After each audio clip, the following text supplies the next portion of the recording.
Hello दोस्तों। Good morning, नमस्कार। आप सभी का स्वागत है आप सभी के अपने यूट्यूब चैनल परीक्षा की शिक्षा में। उम्मीद करता हूँ, आशा करता हूँ आप सभी जो स्वस्थ है, कुशल मंगल है, अपनी तैयारी जो है बढ़िया और अच्छे तरीके से आप सभी लोग जो है कर रहे थे। जो भी क्लास में फर्स्ट टाइम आए हैं, पहली बार आए हैं, नए हैं, उन सभी को बता देंगे हमारे चैनल पे जो है आपकी यूपीटी प्लस पीटी एग्जाम 2025 की जब की तैयारी आती है रेगुलर बेसिस पर जो डेली करवाई जाए। तो जिसे भी तैयारी पूरी करनी है, कंप्लीट करनी है, चैनल को सब्सक्राइब करके आप लोग हमारे साथ जुड़ जाइएगा। ठीक है, क्लास का समय देखिए, जीके चीज की जो क्लास है सुबह 10 बजे डेली आपको देखने को मिलती है।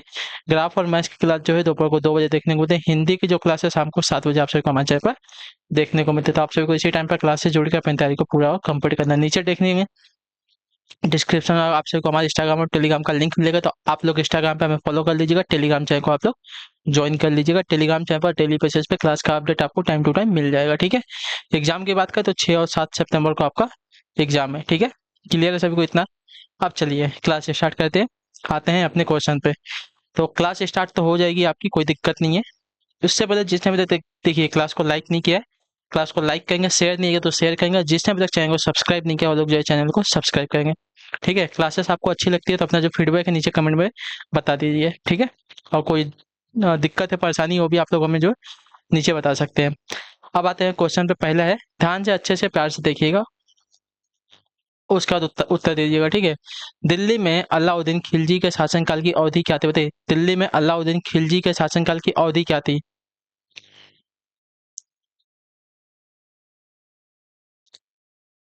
चलिए उत्तर दीजिए, इसका राइट आंसर क्या हो जाएगा?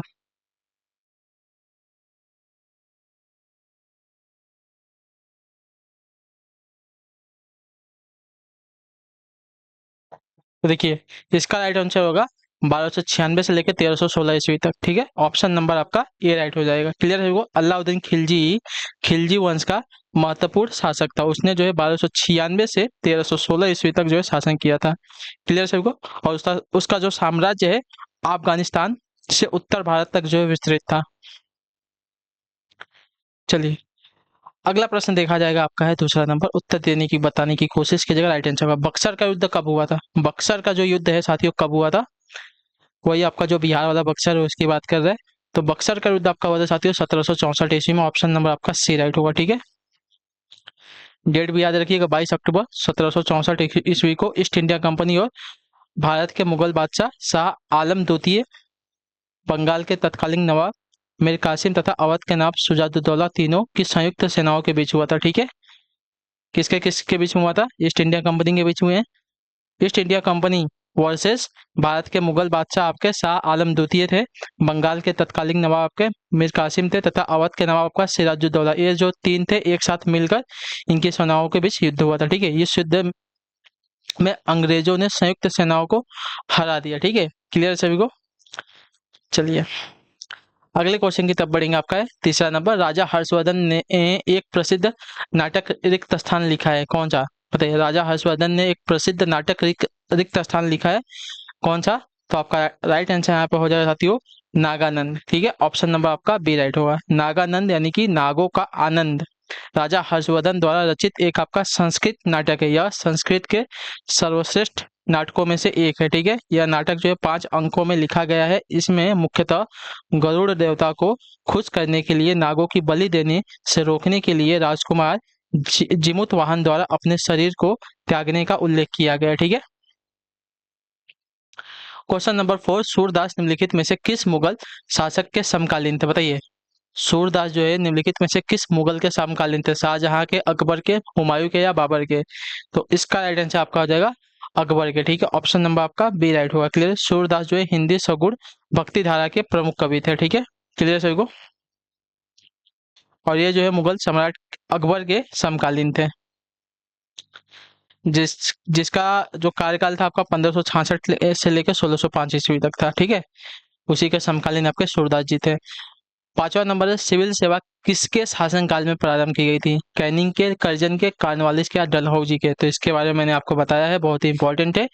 कार्नवालिस के। ठीक है, तो ऑप्शन नंबर आपका सी राइट होगा। ठीक है, भारत में सबसे पहले सिविल सेवा को वॉरेन हेस्टिंग ने आरंभ किया, किंतु लॉर्ड कॉर्नवालिस को भारत में सिविल सेवा का जन्मदाता कहा जाता है। ये बात याद रखिएगा। ठीक है, क्लियर है सभी को?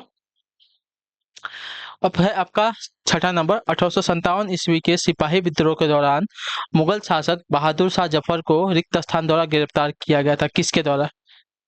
बताइए। 1857 ईस्वी के सिपाही विद्रोह के दौरान मुगल शासक बहादुर शाह जफर को जो है किसके द्वारा गिरफ्तार किया गया था? तो इसका राइट आंसर कैप्टन हडसन के द्वारा। ठीक है, ऑप्शन नंबर आपका ए राइट हो जाएगा। क्लियर है सभी को? चलिए, 1857 ईस्वी का सिपाही विद्रोह भारत का प्रथम स्वतंत्रता संग्राम था। यह मेरठ से प्रारंभ हुआ था।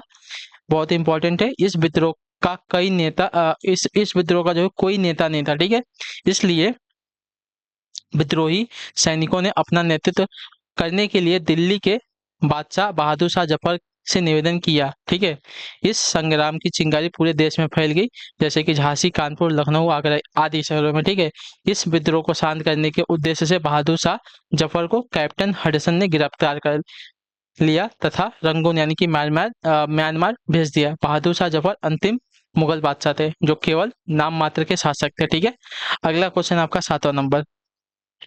पति पत्नी की बंधुआ दासी नहीं है। ठीक है, पत्नी पति की बंधुआ दासी नहीं है। रिक्त स्थान वह पति की तरह अपना रास्ता चुनने के लिए स्वतंत्र है। यह किसने कहा था? तो यह कहा था साथियों आपका महात्मा गांधी जी का कथन है। ठीक है, ऑप्शन नंबर आपका बी राइट हो। ठीक है, पत्नी जो है पति की बंधुआ दासी नहीं है, महात्मा गांधी जी का यह कथन है। ठीक है, तो ऑप्शन नंबर आपका बी राइट होगा। ठीक है, वह पति की तरह अपना रास्ता चुनने के लिए स्वतंत्र है। अब है आपका 8वां नंबर। देशी रियासतों में लोगों के संगठनों द्वारा चल रहे राष्ट्रीय आंदोलनों को क्या कहते हैं? बताइए। देशी रियासतों में लोगों के संगठनों द्वारा चले राष्ट्रीय आंदोलन को क्या कहते थे? तो इसे कहा जाता था साथियों आपका प्रजामंडल आंदोलन। ठीक है, ऑप्शन नंबर आपका डी राइट हो। देशी रियासतों में लोगों के संगठनों द्वारा चलाए गए राष्ट्रीय आंदोलन को प्रजामंडल आंदोलन कहा जाता था। यह आंदोलन वर्ष 1920 में प्रारंभ हुआ था। इसका प्रमुख उद्देश्य जो है छुआछूत, ऊंच नीच की भावना समाप्त करना तथा रियासतों के भीतर लोकतांत्रिक चेतना जागृत करना था। ठीक है, चलिए अब है आपका क्वेश्चन नंबर 9 है। सविनय अवज्ञा आंदोलन वर्ष 1930 में कहाँ शुरू हुआ था? बताइए। सविनय अवज्ञा आंदोलन जो है 1930 में कहाँ शुरू हुआ था? तो यह शुरू हुआ था साथियों आपका दांडी में। ऑप्शन नंबर आपका सी राइट होगा। ठीक है, क्लियर सभी को इसके बारे में? हाँ या ना? चलिए, सविनय अवज्ञा आंदोलन आपका 12 मार्च 1930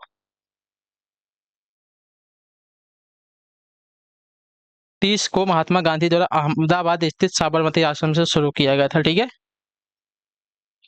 क्लियर सभी को? चलिए। हाँ। अगले क्वेश्चन की तरफ बढ़ेंगे। आपका है 10वां नंबर। 1928 में स्थापित हिंदुस्तान सोशलिस्ट रिपब्लिकन आर्मी के नेता कौन थे? बताइए। 1928 में स्थापित हिंदुस्तान सोशलिस्ट रिपब्लिकन आर्मी के नेता कौन थे? तो आपका राइट आंसर होगा लाला लाजपत राय जी। ऑप्शन नंबर आपका बी राइट होगा। ठीक है, क्लियर सभी को?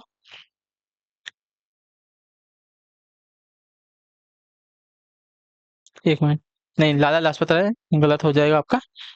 चंद्रशेखर आजाद थे। ठीक है, ऑप्शन नंबर आपका सी राइट है। ठीक है, हिंदुस्तान सोशलिस्ट रिपब्लिकन आर्मी के नेता आपके थे चंद्रशेखर आजाद। तो ऑप्शन नंबर आपका सी राइट है। ठीक, गलती हो गई।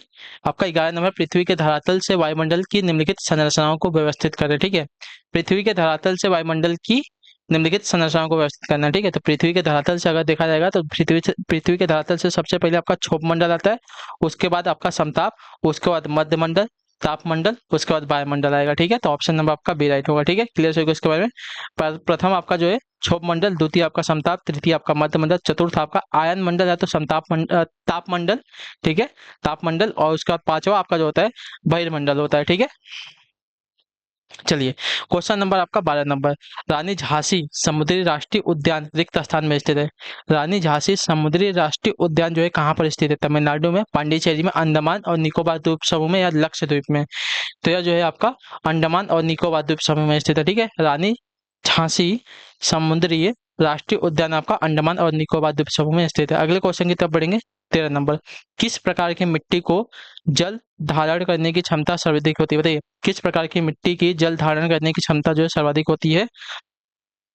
तो आपका राइट आंसर दोमट मिट्टी की। ठीक है, ऑप्शन नंबर आपका सी राइट है। ठीक है, दोमट मिट्टी की जल धारण करने की क्षमता जो है सर्वाधिक होती है, बात याद रखिएगा। ठीक, क्लियर सभी को? चलिए अगला आपका 14 नंबर प्रश्न। निम्नलिखित में से कौन सी नदी पश्चिम दिशा में बहती है? कावेरी, महानदी, कृष्णा, नर्मदा। इन चारों में से कौन सी नदी जो है पश्चिम की तरफ बहती है? ठीक है,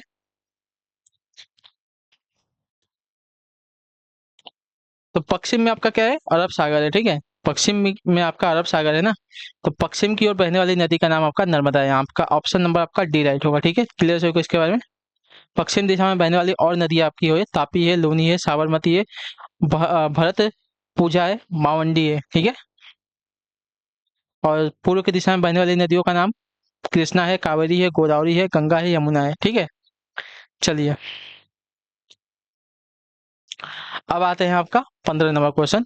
किस देशांतर से भारतीय मानक समय की गणना की जाती है? किस देशांतर से भारतीय मानक समय की गणना की जाती है? तो आपका राइट आंसर हो जाएगा 32 डिग्री 30 पूर्व देशांतर से ना।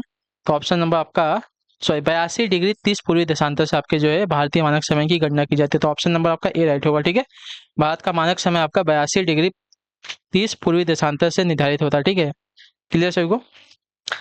आते हैं आपका 16 नंबर। FICCI का पूरा नाम क्या है? FICCI का पूरा नाम क्या है? तो FICCI का पूरा नाम आपका देखा जाएगा federation of Indian chambers of commerce and industry है। ठीक है, ऑप्शन नंबर आपका ए राइट आएगा। FICC का पूरा नाम federation of Indian chambers of commerce and industry है। तो ऑप्शन नंबर आपका ए जो दिया गया आपका राइट आंसर होगा। ठीक है, भारतीय वाणिज्य एवं उद्योग महासंघ FICC की स्थापना वर्ष 1927 में महात्मा गांधी की सलाह पर घनश्याम दास बिरला और पुरुषोत्तम ठक्कर द्वारा की गई थी। ठीक है, चलिए 17 नंबर है सीमांत उपयोगिता वक्र हमेशा कैसा होता है? सीमांत उपयोगिता वक्र हमेशा कैसा होता है? तो सामान्य परिस्थितियों में गिरता हुआ होता है। ठीक है, तो ऑप्शन नंबर आपका डी राइट होगा। क्लियर सभी को। सीमांत उपयोगिता यानी कि मार्जिनल यूनिटी वक्र समान परिस्थितियों में हमेशा नीचे की ओर गिरता हुआ होता है। ठीक है, चलिए अगले क्वेश्चन की तरफ बढ़ेंगे। आपका 18 नंबर। भारत में सार्वजनिक क्षेत्र के लिए कौन सी दो श्रेणियां अंतरिक्ष बताइए आरक्षित है? भारत में सार्वजनिक क्षेत्र के लिए कौन सी दो श्रेणियां आपके आरक्षित है? रेलवे, खनन और तांबा, परमाणु ऊर्जा या कोयला? तो इसका आंसर हो जाएगा साथी यहाँ पे है, देखिए सार्वजनिक क्षेत्र के लिए कौन सी दो श्रेणी आपकी आरक्षित है ना। तो आपका तो पहला आपका हो जाएगा साथियों परमाणु ऊर्जा और दूसरा आपका रेलवे। ठीक है, ऑप्शन नंबर आपका 1 और 3 राइट होगा। ठीक, क्लियर सभी को। भारत में सार्वजनिक क्षेत्र के लिए केवल दो श्रेणियों रेलवे तथा परमाणु ऊर्जा को आरक्षित रखा गया है। ठीक है, क्लियर सभी को। चलिए अगले क्वेश्चन की तरफ बढ़ेंगे। आपका 19 नंबर बताइएगा राइट आंसर क्या होगा? डिस्ट्रिक्ट रूरल डेवलपमेंट संस्था किस वर्ष स्थापित की गई बताइए? डिस्ट्रिक्ट रूरल डेवलपमेंट संस्था जो है किस वर्ष स्थापित की गई? तो इसका राइट आंसर आपका हो जाएगा साथियों 1980 में। ठीक है, ऑप्शन नंबर आपका ए राइट होगा। क्लियर सभी को इसके बारे में। आते हैं आपका 20वां नंबर प्रश्न, ध्यान से देखिएगा। किस वर्ष में प्रथम बार बैंकों का राष्ट्रीयकरण किया गया? बताइए किस वर्ष प्रथम बार जो है बैंकों का राष्ट्रीयकृत किया गया था? बैंकों को राष्ट्रीयकृत प्रथम बार कब किया गया था? तो आपका राइट आंसर हो जाएगा साथियों 19 जुलाई 1969 को। ठीक है, ये याद रखिएगा। 19 जुलाई 1969 को भारत में पहली बार कितने बैंक थे? 14 बैंकों का राष्ट्रीयकरण हुआ था। ठीक है, उस समय भारत के प्रधानमंत्री श्रीमती इंदिरा गांधी थी। राष्ट्रीयकरण का दूसरा दौर आपका जो है जो सेकेंड टाइम हुआ था 1980 में हुआ था। ठीक है, और यहाँ पे आपके 6 बैंक शामिल थे। चलिए अगले क्वेश्चन की तरफ बढ़ेंगे। आपका 21 नंबर। संप्रभु राज्य शब्द के संदर्भ में निम्नलिखित पर विचार करें। ठीक है, संप्रभु राज्य के संदर्भ में निम्नलिखित पर विचार करना है। तो देखिए संप्रभु क्या होता है? संप्रभु संप्रभु एक जन समूह होता है। ठीक है, एक जन समूह होता है जिसकी एक पहचान होती है जो उन्हें उस राष्ट्र से जोड़ता है। अर्थात जन समूह से तात्पर्य समान भाषा, धर्म, इतिहास, नैतिक आचरण या मूल उद्गम से होता है। ठीक है, किसी भौगोलिक क्षेत्र या जन समूह पर सत्ता या प्रभुत्व के संपूर्ण नियंत्रण पर अनन्य अधिकार को संप्रभुता कहा जाता है। ठीक है, तो यहाँ पे जो दिया गया है एक देश किसी अन्य देश की प्रभुता के साथ या उसके बिना संप्रभु हो सकता है, गलत है। यूएनओ में सदस्यता प्राप्त करने या सदस्यता प्राप्त करते समय संप्रभुता के साथ समझौता किया जा सकता है, भी गलत है। ठीक है, यानी कि उपरोक्त में से कोई नहीं। ऑप्शन नंबर आपका डी राइट होगा। ठीक है, संप्रभुता राज्य की सर्वोच्च शक्ति होती है। एक देश किसी अन्य देश की प्रभुता के साथ या उसके बिना संप्रभु नहीं हो सकता। ठीक, और न ही संयुक्त राष्ट्र संघ यानी कि यूएनओ में सदस्य प्राप्त करते समय संप्रभुता के साथ समझौता किया जा सकता है। ठीक है, चलिए अगला है आपका 22 नंबर क्वेश्चन। निम्नलिखित में से कौन सी पंचायतों के विकास के लिए सुझाव देने वाली सर्वोत्तम समिति थी? तो आपका राइट आंसर हो जाएगा साथियों, पंचायत के विकास के लिए ना तो बलवंत राय मेहता समिति थी। ऑप्शन नंबर आपका ए राइट होगा। ठीक है, पंचायतों के विकास के लिए सुझाव देने वाली सर्वप्रथम समिति आपकी बलवंत राय मेहता समिति थी। इस समिति का गठन आपका 1957 ईस्वी में किया गया था। ठीक है, क्लियर सभी को? चलिए अगले क्वेश्चन की तरफ बढ़ेंगे। आपका है 23 नंबर। सूचना अधिकार का अधिनियम वर्ष रिक्त स्थान में लागू हुआ था कब? सूचना अधिकार का अधिनियम यानी कि आरटीआई कब लागू हुआ था? तो 12 अक्टूबर 2005 को। ठीक है, 12 अक्टूबर 2005 को जो है आपका सूचना अधिकार अधिनियम लागू किया गया था। क्लियर है सभी को इसके बारे में? इस कानून के निर्माण के लिए प्रमुख रूप से मांग उठाने वाली संस्था या संगठन जो है मजदूर शक्ति संगठन थे। ठीक है, चलिए अगले क्वेश्चन की तरफ बढ़ते हैं। आपका 24 नंबर। भारतीय संविधान के किस संशोधन द्वारा प्रस्तावना में दो शब्द समाजवादी और धर्मनिरपेक्ष जो है शब्द जोड़े गए थे?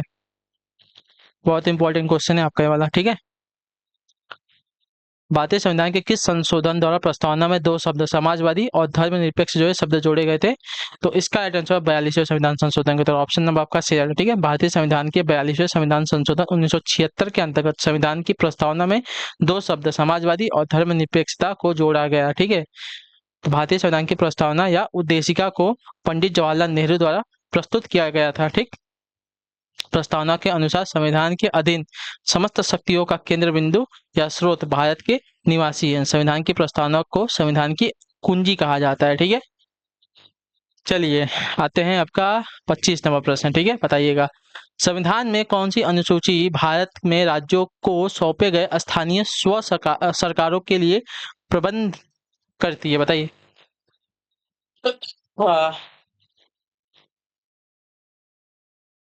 संविधान में कौन सी अनुसूची भारत में राज्यों को सौंपे गए स्थानीय स्व सरकारों के लिए प्रबंधन करती है? तो इसका राइट आंसर हो जाए साथियों आपकी 11वीं अनुसूची। ऑप्शन नंबर आपका ए राइट होगा। ठीक है, भारतीय संविधान की 11वीं अनुसूची भारत में राज्यों को सौंपे गए स्थानीय स्व सरकारों यानी कि स्थानीय स्वशासन का प्रबंध करती है। ठीक है, 73वें संविधान संशोधन 1992 के अंतर्गत भारत में पंचायती संस्थाओं को संवैधानिक दर्जा दिया गया। इस संविधान संशोधन के द्वारा जो 11वीं अनुसूची को संविधान में जोड़ा गया तथा इसके अंतर्गत पंचायतों का गठन, संरचना, निर्वाचन, पंचायतों की शक्ति, उसके प्राधिकार एवं उत्तरदायित्व का प्रावधान किया गया है। ठीक है, चलिए किसके द्वारा? तो आपका 73वें संविधान संशोधन अधिनियम 1992 के द्वारा। ठीक है, पंचायती संस्था को संवैधानिक दर्जा दिया गया था और इसमें आपकी 11वीं अनुसूची जोड़ी गई थी। 26 नंबर क्वेश्चन। आवेशित की गई एक वस्तु द्वारा किसी अन्य आवेशित की गई वस्तु अथवा आवेशित न की गई वस्तु पर लगाए गए बल को क्या कहते हैं? तो इसे कहा जाता है आपका विद्युत स्थैतिक बल। ऑप्शन नंबर आपका बी राइट होगा। ठीक है, किसी आवेशित वस्तु द्वारा अन्य आवेशित वस्तु तथा अनावेशित वस्तु पर लगाए गए बल को विद्युत स्थैतिक बल कहते हैं। तो ऑप्शन नंबर आपका बी राइट है। 27 नंबर है न्यूट्रॉन की खोज किसने की थी? तो न्यूट्रॉन की खोज आपकी चैडविक ने की थी। चैडविक, ऑप्शन नंबर आपका बी राइट होगा। ठीक है, 1932 में। चलिए आपका है 28 नंबर। ओमेगा 3 वसा अम्ल रिक्त स्थान में उपस्थित होता है। मछली में, अखरोट में, दाल में या मछली अखरोट दोनों में? तो देखिए ये आपका जो है ए और बी दोनों में, मछली और अखरोट यानी कि ओमेगा 3 और वसा, सॉरी ओमेगा 3 वसा अम्ल जो आपका मछली और अखरोट दोनों में पाया जाता है। ठीक है, यह मानव में नेत्र एवं हृदय संबंधी रोगों के उपचार में लाभदायक होता है। 29 नंबर है जुगाली करने वाले पशुओं का आमाशय रिक्त स्थान में बता होता है। 4 भाग में, 2 भाग में, 3 भाग में या 5 भाग में? जुगाली करने वाले वस्तुओं का आमाशय कितने भागों में बटा होता है? तो याद रखिएगा 4 भाग में। जैसे अपना बैल होते हैं, गाय होती हैं, भैंस होते हैं। ये क्या है? जुगाली। जुगाली मतलब अपना मुंह जो है हमेशा चलाते रहते हैं। ठीक है, आप उनको देखेंगे तो उनका मुंह हमेशा चलते रहता है, तो उसको बोलते हैं जुगाली। तो जुगाली करने वाले पशुओं का आमाशय जो है 4 भागों में बटा होता है। 30 नंबर है निम्नलिखित में से किस कोशिका में हीमोग्लोबिन होता है? बताइए। श्वेत रुधिर कणिका में, लाल रुधिर कणिका में, प्लेटलेट्स में या इनमें से किसी में? तो आपकी हीमोग्लोबिन में। ठीक है, हीमोग्लोबिन जो आपकी लाल रुधिर कोशिका यानी कि आरसीबी में होती है, ठीक है। क्लियर से इसका रेड ब्लड सेल्स। चलिए अब आ जाते हैं आपका जनरल अवेयरनेस का क्वेश्चन है 61 नंबर 61 नंबर। क्या दिया गया है? भारत की पहली बुलेट ट्रेन रिक्त स्थान से रिक्त स्थान के बीच दौड़ेगी। गांधीनगर मुंबई, अहमदाबाद मुंबई, दिल्ली मुंबई, सूरत मुंबई। मुंबई में तो दौड़ेगी इतना कंफर्म है, लेकिन दूसरा देश अपना दूसरा प्रदेश आपको चुनना है।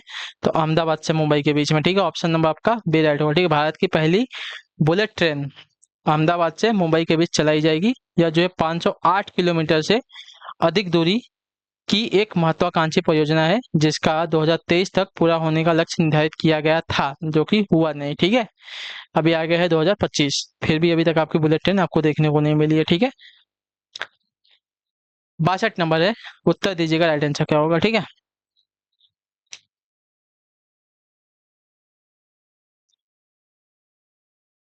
सार्क के संबंध में निम्नलिखित में से कौन सा कथन आपका सत्य नहीं है, ठीक है। सार्क के संबंध में निम्नलिखित में से कौन सा कथन आपका सत्य नहीं है? तो देखिए, सार्क सदस्यों ने सॉफ्ट नामक एक संधि पर हस्ताक्षर किया है, सही बात है। इसका पहला सम्मेलन बंगलुरु में होता है, ये आपका गलत है, ठीक है। सार्क दक्षिण एशियाई देशों का एक प्रमुख आर्थिक व राजनीतिक संगठन है, ठीक है, जिसकी स्थापना आपकी 8 दिसंबर 1985 को हुई थी, ठीक है। सार्क की स्थापना आपकी 1985 8 दिसंबर को हुई थी, ठीक है। क्लियर से को, और इसका जो मुख्यालय है नेपाल काठमांडू में स्थित है, ये भी सही है, ठीक है। इस संगठन के सदस्य देश आपके भारत, पाकिस्तान, बांग्लादेश, नेपाल, भूटान, श्रीलंका, मालदीव तथा अफगानिस्तान है। इस संगठन का प्रथम शिखर सम्मेलन आपका ढाका बांग्लादेश में हुआ था। कहाँ हुआ था? ढाका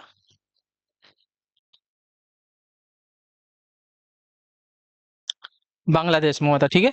चलिए 63 है तीसरा, डिस्प्लेट्स वी आर डिस्प्लेट्स शीर्षक पुस्तक या पुस्तक के लेखक या लेखिका कौन, ठीक है। वी आर डिस्प्लेट्स शीर्षक पुस्तक के लेखक या लेखिका कौन है? तो इसका राइट आंसर आपका हो जाएगा साथियों मलाला यूसुफजई, ठीक है। ऑप्शन नंबर आपका ए राइट होगा, ठीक है। वी आर डिस्प्लेट्स पुस्तक की लेखिका मलाला यूसुफजई हैं, ठीक है। यह पाकिस्तान की रहने वाली हैं तथा विश्व में बाल अधिकारों के संरक्षण के लिए प्रसिद्ध हैं, ठीक है। अगला question 64 number, a century is not enough निम्नलिखित में से किस क्रिकेटर की आत्मकथा है? A century is not enough निम्नलिखित में से किस क्रिकेटर की आत्मकथा है? तो यह जो है आत्मकथा है साथियों सौरव गांगुली की, ठीक है। ऑप्शन नंबर आपका सी राइट होगा। A century is not enough जो है सौरव गांगुली की आत्मकथा है, तो ऑप्शन नंबर आपका सी राइट है। अगले क्वेश्चन की तरफ बढ़ा जाएगा 65 नंबर, अमृता प्रीतम को उनकी साहित्यिक कृति रिक्त स्थान के लिए भारतीय ज्ञानपीठ पुरस्कार से सम्मानित किया गया था। कौन सी कृति थी इनकी? कृति का नाम हमसे पूछा है, तो कृति का नाम है आपका कागज और कैनवास, ठीक है। ऑप्शन नंबर आपका डी राइट होगा। अमृता प्रीतम की प्रसिद्ध अमृता प्रीतम को जो है प्रसिद्ध महिला लेखिका के रूप में जाना जाता है। क्लियर सभी को ये बात याद रखिएगा। और इनको जो है इनकी साहित्यिक कृति कागज और कैनवास के लिए भारतीय ज्ञानपीठ पुरस्कार से सम्मानित किया गया था 1969 साहित्यिक कृति ना, इन्हें वर्ष 1956 में साहित्य अकादमी पुरस्कार, 1969 में पद्मश्री तथा 1962 में कागज और कैनवास के लिए ज्ञानपीठ पुरस्कार प्रदान किया गया था, ठीक है। 1956 में इनको साहित्य अकादमी पुरस्कार, 1969 में इनको पद्मश्री और 1982 में कागज और कैनवास के लिए ज्ञानपीठ पुरस्कार से सम्मानित किया गया है, ठीक है। तीनों पुरस्कार इनको मिल चुके हैं। 66 नंबर, साहित्य अकादमी पुरस्कार पहली बार किस वर्ष दिए गए थे? बताइए पहली बार किस वर्ष दिए गए थे? तो देखिए साहित्य अकादमी पुरस्कार की अगर बात करें तो अभी मैंने आपको बताया कि 1956 में तो दिए ही गए थे, तो आपका ये गलत हो जाएगा, ठीक है।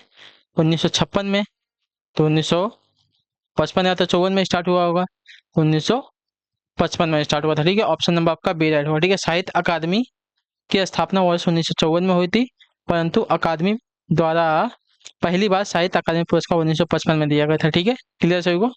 चलिए अगला क्वेश्चन आपका 67 नंबर है, उस भारतीय राज्य का नाम बताइए जिसने सर्वाधिक नोबेल पुरस्कार विजेता दिए हैं, ठीक है।